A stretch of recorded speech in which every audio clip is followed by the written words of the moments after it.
Be humble and teachable when you go to the house of God. It is better to come to listen than to offer the sacrifice of fools. They don't recognize when they're doing wrong. Think before you speak and don't make rash promises to God that you can't keep. God is in heaven and owns the whole universe. Recognize your place, be humble, and let your words be few.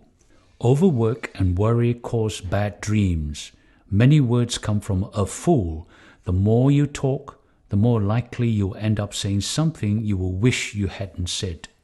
When you promise God that you will do something, don't put it off or you might forget it. He's not pleased with people who make foolish commitments.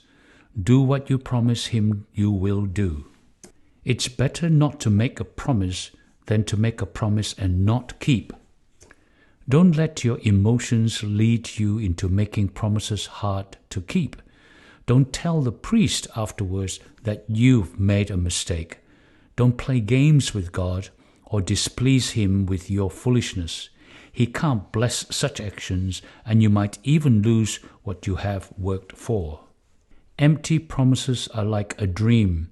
They accomplish nothing. Show your respect for God by being careful what you promise him.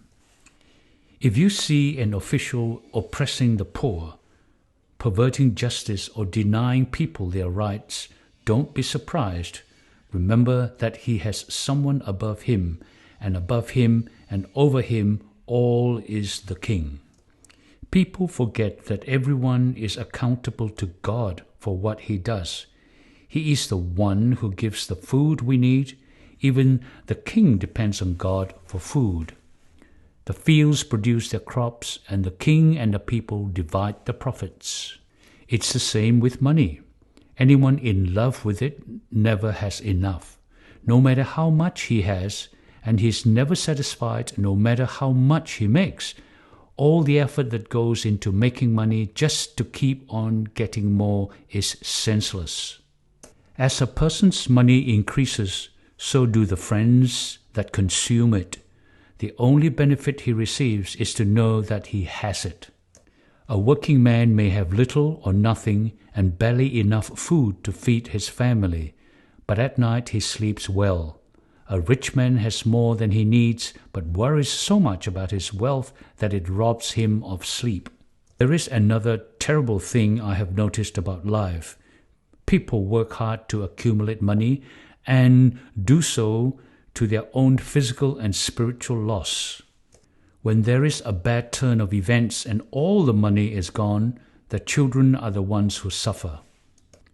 When a baby is born, he comes into this world with nothing. When he dies, he leaves exactly as he came in. Regardless of all his hard work, there is nothing he can take with him. There is another terrible thing I have noticed. A man comes into this world with nothing and slaves away all his life to get ahead, and what does he get from all his work? It is chasing the wind. Much of what he gets out of life is stress and frustration, and often sickness, worry, and resentment. After he dies, what good will this money do him? It's good if a man enjoys his work each day and the fruits of his labor during the few years that God gives him. When God gives a man wealth, possessions, and health, there is nothing wrong with it. They are gifts from God. A man should not brood over the past or worry about how long he's going to live, but take each day as a gift from God and be thankful.